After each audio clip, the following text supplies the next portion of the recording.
आज चाहिँ मामालाई गर्मीको बारेमा सोध्नु पर्यो। हेलो मामा। आयो भन्नु न ए। के पो अन्त एउटा क्वेसन थियो तपाईँलाई। के पो यता के पो गरम चाहिँ कतिको हुन्छ हौ?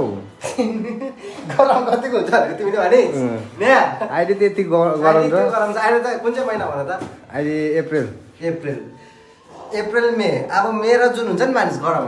अब हामी त 8-9 वर्षमा बसेको।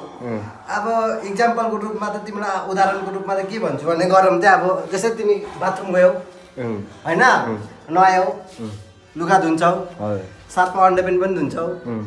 इक्जाम्पल अन्डे पनि खाने सानो चिजबाट दिन्छु इक्जाम्पल। टक्कै अन्डे पनि धुवा, माथि छतमा जाऊ तिमी, बुझ्यौ? त्यो अन्डे पनि सुकाऊ, मुनि आऊ रुममा।